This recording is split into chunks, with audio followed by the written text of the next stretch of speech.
Or maybe this is simply how they live, every single day. That idea was somehow the hardest one to accept. Not cruelty, not punishment, not some elaborate psychological torture, but simple normality. The terrifying thought that America's abundance wasn't any kind of trick or trap, but just reality. Just Tuesday. Sleep came very slowly that night for most of them, and when morning finally arrived, it brought something none of them were remotely prepared for. Breakfast. The mess hall was long and low-ceilinged and wonderfully warm after the freezing barracks. Steam rose in thick clouds from serving trays behind the counter. The smell hit the prisoners before they even entered the building. Rich, fatty, completely overwhelming. Tanaka's empty stomach clenched hard. He hadn't smelled meat cooking like that in over a year. Maybe longer. The line moved slowly forward. Men clutched their metal trays like shields, eyes darting nervously toward the guards standing along the walls, waiting tensely for the moment when the food would be suddenly snatched away or thrown onto the ground as a cruel joke. But that moment never came. An American cook, a big man with his sleeves rolled up to his elbows and sweat on his forehead, used a spatula to drop a hot meat patty onto a soft bun. Then he added a generous portion of fried potatoes, still steaming. Then he reached for a glass bottle, popped the metal cap off with an opener, and slid it onto the tray with a light clink. The label read Coca-Cola in distinctive red script. Tanaka had never seen anything like it before in his life. "Move along," the cook said flatly, already reaching for the next tray. Tanaka shuffled forward in line, staring down at his tray as though the food might literally vanish into thin air. Behind him, shocked whispers rippled down the line like a wave. "Meat? They're actually giving us real meat? Is this real? Is any of this real?" At the long tables, prisoners sat down in complete silence. They looked at the food in front of them with suspicion, with desperate hunger, with something that looked almost like fear. One man carefully lifted the strange bottle and sniffed it cautiously. Then he took a tiny sip. His eyes went wide as plates. The sweetness exploded across his tongue, followed immediately by the sharp, strange burn of carbonation, something he'd never experienced before. He coughed hard, gasped for air, and then laughed, a short involuntary sound that startled everyone sitting nearby. Another prisoner, so thin that his ribs were clearly visible beneath his issued shirt, lifted the hamburger carefully with both trembling hands. Grease and juice ran down his wrists. He bit into it very slowly, chewing as though the simple act might somehow break the spell and make it all disappear. Then his weathered face just crumpled.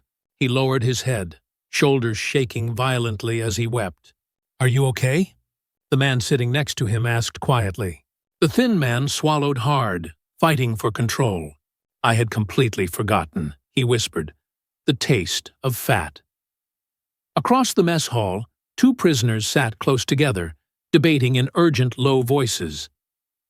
"They're fattening us deliberately so we forget our sacred cause," one insisted. "Or," the other said slowly, the words heavy with terrible implication, "they simply eat like this every single day of their lives." That second possibility was completely unbearable.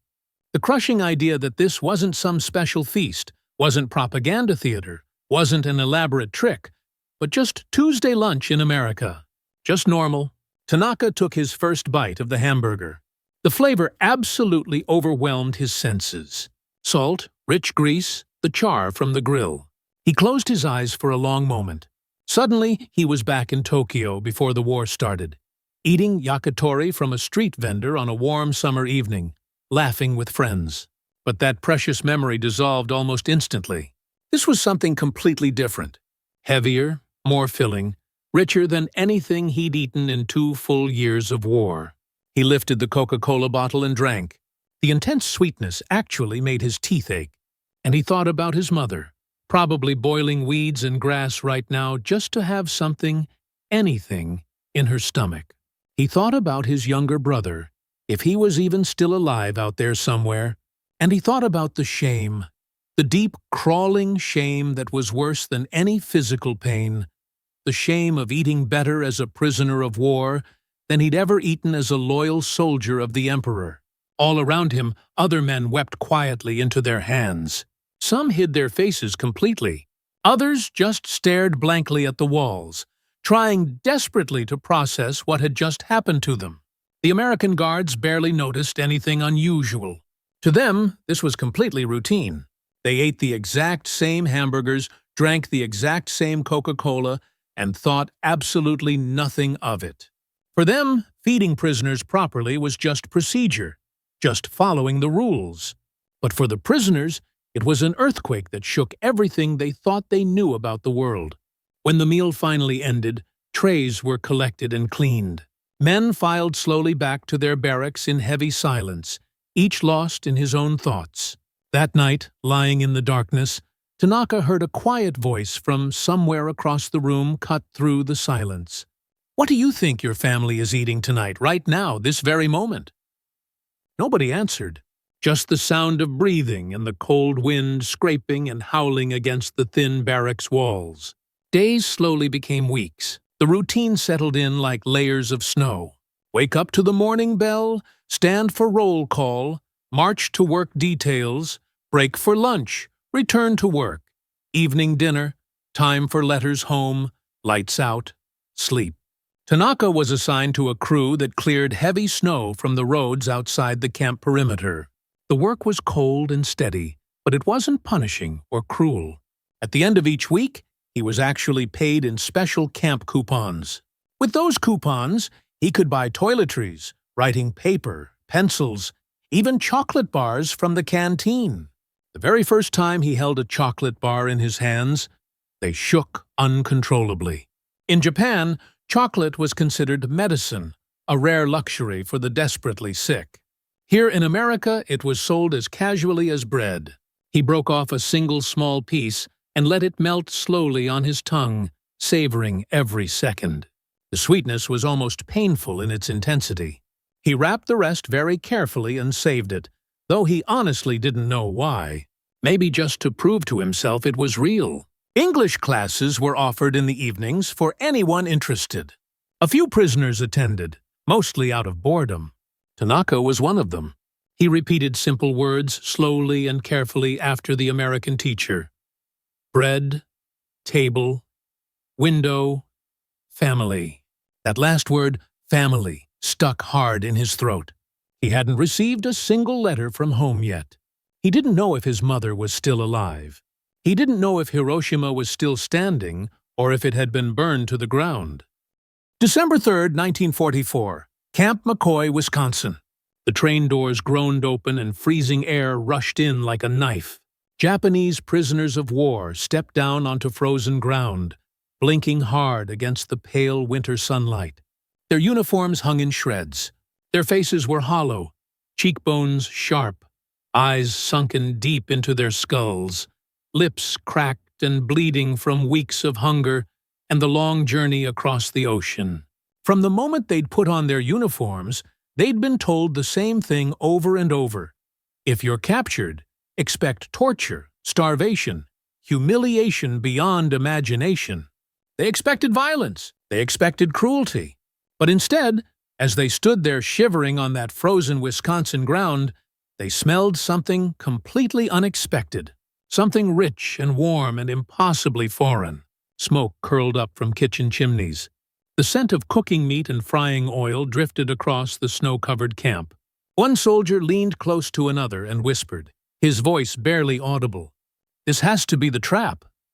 If you're watching from the United States, Europe, or anywhere else in the world, take just a moment to like this video and hit subscribe.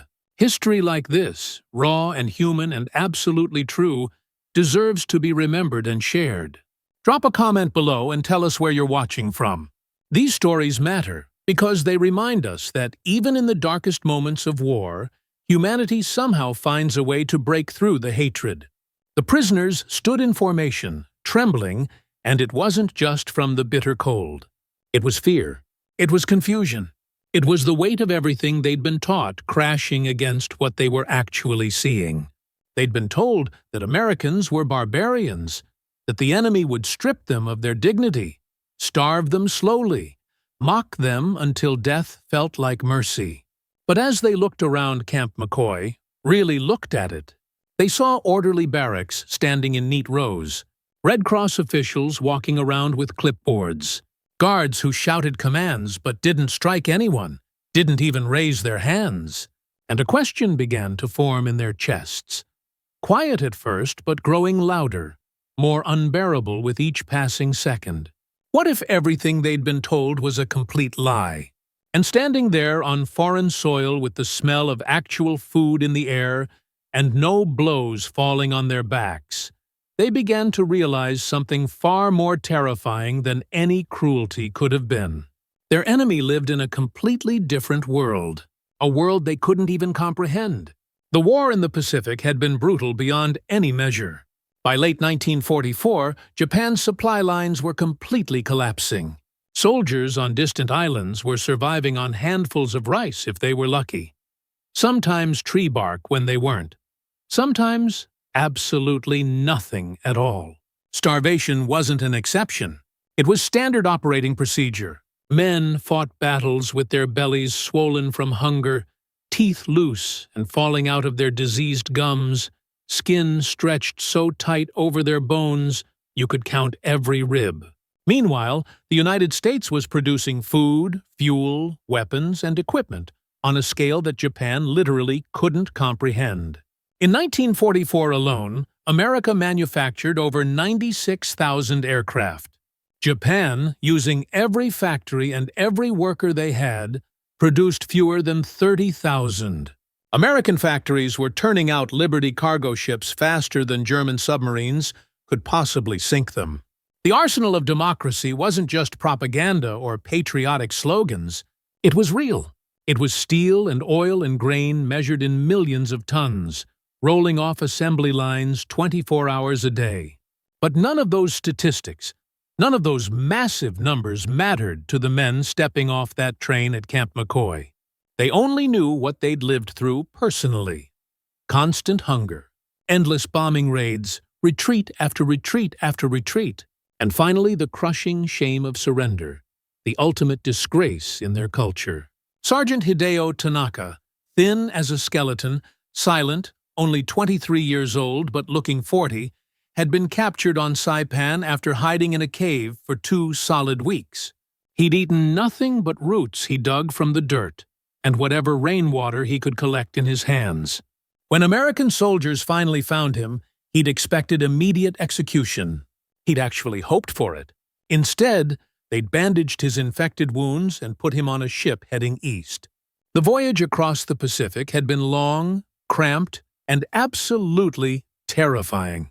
Tanaka kept waiting, day after day, for the punishment to finally begin. It never did. Now, standing in Wisconsin snow, watching his breath fog in the frozen air, he watched as American medics moved methodically down the line of prisoners, checking pulses with their fingers on wrists, measuring fevers with thermometers, carefully inspecting infected wounds that had been festering for weeks or months. One medic knelt down beside an older prisoner whose arm was wrapped in filthy cloth, probably torn from his own uniform. The medic peeled the bandage away carefully, so gently, cleaned the infected wound with antiseptic, applied white sulfa powder to prevent infection, and wrapped it again with fresh, clean gauze from his medical kit. The old prisoner just sat there frozen, unable to move. He didn't understand a single word of English, but he absolutely understood care when he saw it. Tanaka felt his throat tighten. He thought about his younger brother, still fighting somewhere in the Philippines if he was even still alive. He thought about his mother back in Hiroshima, trying to survive on tiny rations of grain. And he thought about the propaganda films he'd been forced to watch before his deployment. Films that showed Americans as monsters, lawless criminals, cruel beyond imagination. But here in this frozen camp, surrounded by barbed wire and armed guards and watchtowers, the enemy was following rules. Actual rules. The intake process was mechanical but somehow startling in its basic humanity. Prisoners were thoroughly deloused. Their lice-infested, rotting uniforms were taken away and burned. They were given real medical examinations, Not quick glances, but actual thorough checkups. A dentist even examined their teeth, checking for cavities and infections. One prisoner laughed bitterly at that. A short, harsh sound. "They care more for our teeth than our honor," he muttered to no one in particular. A Red Cross official addressed them through a Japanese interpreter, his voice calm and bureaucratic, almost bored. He explained something called the Geneva Convention. He told them they would be fed regular meals, housed in heated barracks, and allowed to write letters home to their families. They would be assigned work details, but only under fair conditions with reasonable hours. They would not be beaten. They would not be tortured. They would not be abused in any way. Tanaka listened carefully to every word, but he didn't believe any of it. Words were easy to say. Actions would tell the real truth. That first night, lying on an actual cot under a thick wool blanket, warmer than he'd been in months, Tanaka just stared up at the ceiling beams. All around him in the darkness, other prisoners whispered to each other. Some sounded angry. Some sounded deeply ashamed. A few wept quietly with their faces turned to the wall so no one could see. "They're making us weak on purpose," someone said in the dark. "They'll fatten us up like pigs and then break us completely." Another voice replied from across the room. One quiet evening, the teacher wrote a simple sentence on the chalkboard. "I miss my family." Tanaka copied it carefully into his notebook with a pencil, his handwriting shaky. The teacher asked him to read it out loud to practice pronunciation. He did, his thick Japanese accent making the words sound strange, his voice barely above a whisper. The teacher nodded with a small, sad smile. "Good, that's very good. We all miss someone, don't we?" Tanaka looked down at his notebook. For the first time since his capture, since the shame of surrender, he felt something other than guilt and dishonor. He felt seen. He felt human. But not all moments at Camp McCoy were kind or gentle. On a work detail outside the camp one freezing afternoon, an American farmer stood watching the prisoners with cold, hard eyes. His only son had been killed fighting in the Pacific, blown apart by a Japanese mortar shell. When one prisoner bent down to pick up a dropped tool, the farmer spat deliberately on the frozen ground near the man's feet. "Should have left all of them to starve," the farmer muttered loud enough for everyone to hear. The guard quickly escorted the work crew back to camp in tense silence. That night, the prisoners talked about the incident in hushed, worried voices. "Not all Americans follow their own rules," one man said bitterly. "Of course not," another replied with a shrug. "They're human beings just like us. Some will hate us forever. Some will not." Inside the barracks, daily life slowly took on strange, unexpected rhythms. Men carved small wooden toys during their free hours, using whatever scraps they could find. They played improvised games with stones and sticks. They told careful stories of home, speaking quietly, cautiously, as though talking too loudly about the past might somehow make those precious memories disappear forever. A young American guard named Private Miller sometimes lingered near the fence after his shift ended, when he was technically off duty. He carried worn photographs of his family in his wallet. He showed them to curious prisoners who gathered on the other side of the wire. His mother smiling in her Sunday dress, his father in overalls, two small sisters with ribbons in their hair. The prisoners nodded, studied the photos carefully. They didn't understand Miller's English words, but they absolutely understood the universal language of family photographs. Tanaka knelt down and traced a simple shape in the dirt with his finger. A small house, a tree beside it, a woman's figure standing in the doorway. Miller crouched down on his side of the fence and nodded slowly. "Mother?" he asked, pointing at the drawing. Tanaka touched his own chest over his heart. "Ha ha ha," he said softly, the Japanese word for mother. Miller smiled genuinely, a real smile. Another guard called him away for some duty, but the moment had already happened. They had spoken across the enormous chasm of war, if only for one brief instant. Still, tension always simmered just beneath the calm surface. Some prisoners warned strongly against any kind of softening. Every kind word from them is a trap, they insisted. Every smile deliberately weakens your spirit and your loyalty. Arguments sometimes flared up at night in the darkness. One man angrily accused another of betraying the emperor himself by attending the English classes. The accused man shot back furiously. "What does honor matter at all if we don't survive long enough to return home to our families?" Nobody had a good answer to that. Tanaka lay awake most nights, staring up at the dark ceiling. He thought about the hamburger he'd eaten, about the Coca-Cola, about the chocolate bar still hidden carefully under his thin pillow. He thought about Private Miller's family photographs, and he thought constantly about the contradiction that gnawed at him every single day, eating away at everything he'd been taught. His enemy had fed him actual food, healed his wounds, treated him with more genuine care and basic dignity than his own commanders had ever shown him. What did that mean?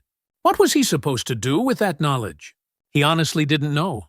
But the question followed him everywhere he went, heavy and completely inescapable.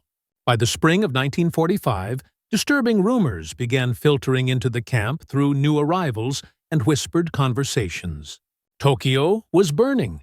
Entire neighborhoods reduced to ash by American firebombing raids. B-29 bombers were hitting Japanese cities one after another. The Philippines had fallen completely.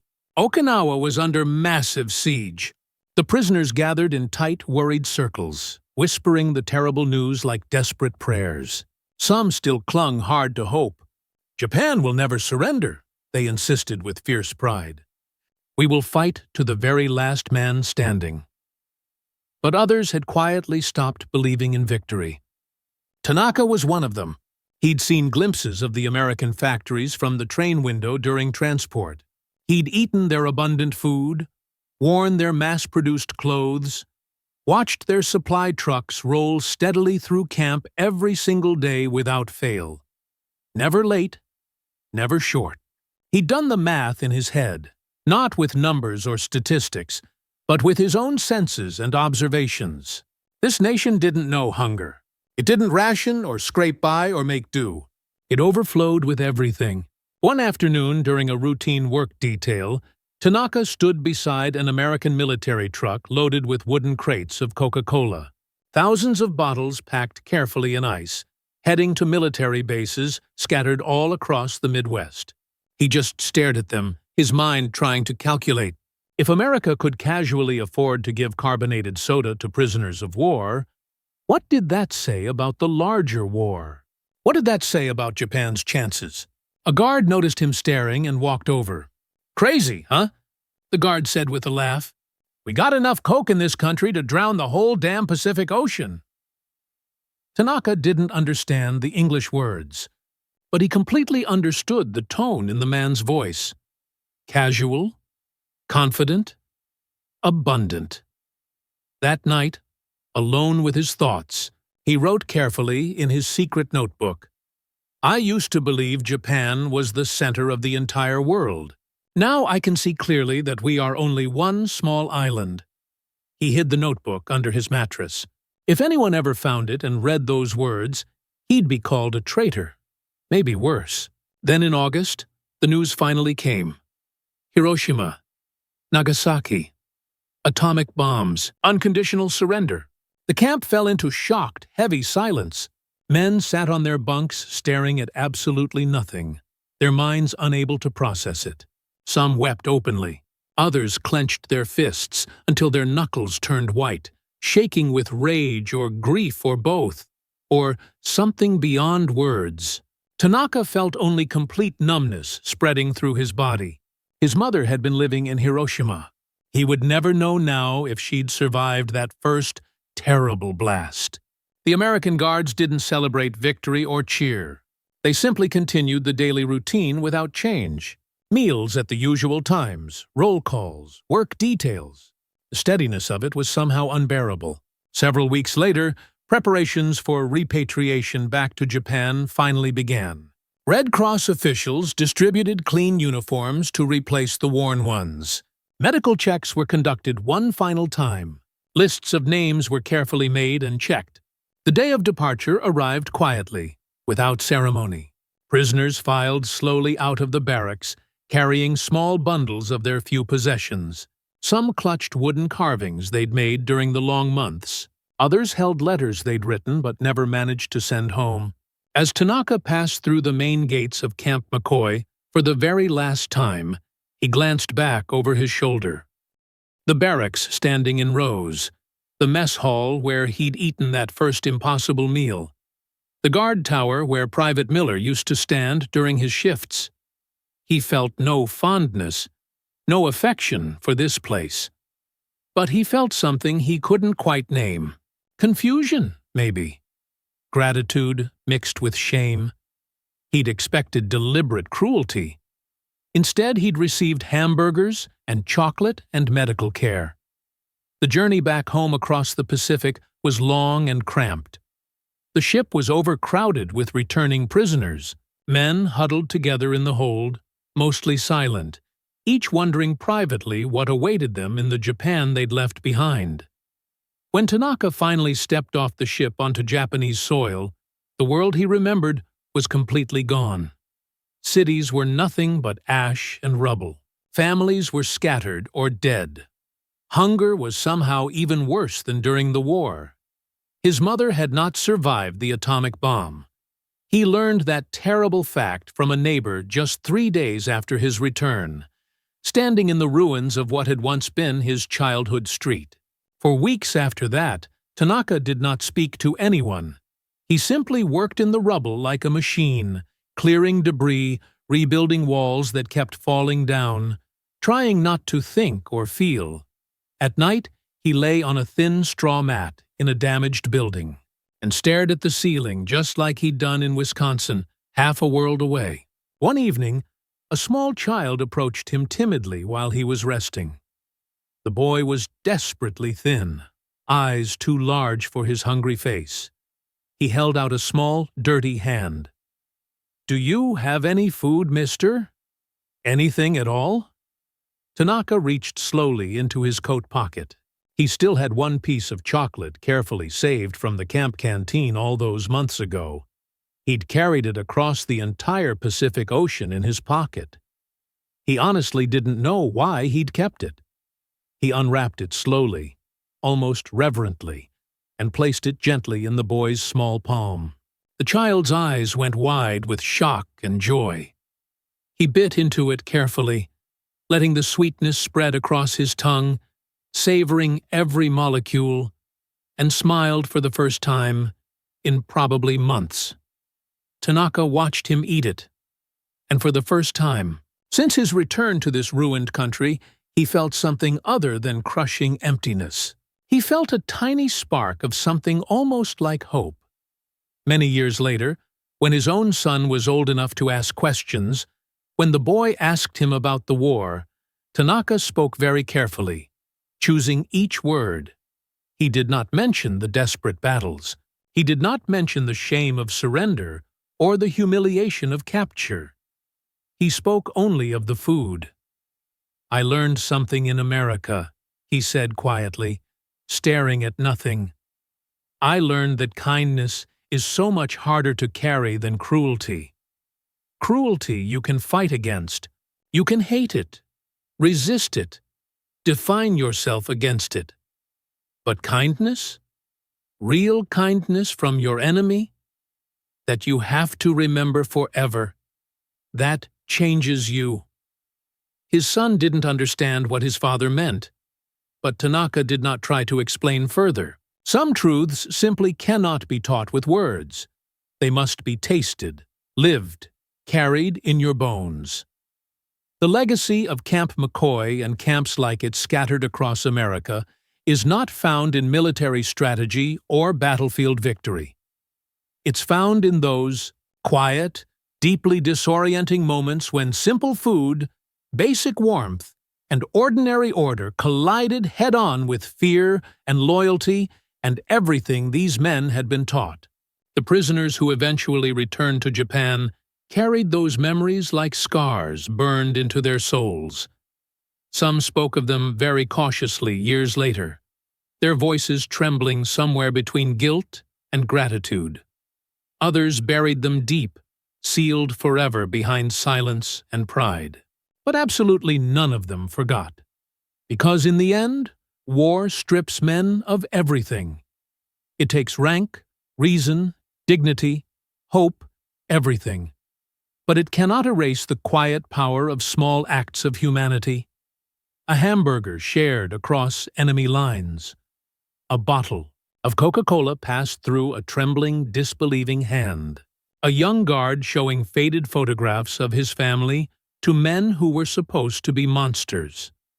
A piece of candy offered through a fence to a hungry child. Moments so small, so ordinary, they could have been lost forever to time. And yet, they endure. They survive. Because these tiny gestures, born in the darkest shadows of total war, remind us of something essential. They remind us that mercy and kindness can somehow survive even in places where hatred and violence try desperately to rule everything. These are the moments that outlast the thunder of cannons and the terrible silence that follows. These are the moments that remind us that even in the darkest hours humanity has ever known, we are still human. We are still capable of seeing each other. And that is the story worth remembering, worth sharing, worth keeping alive.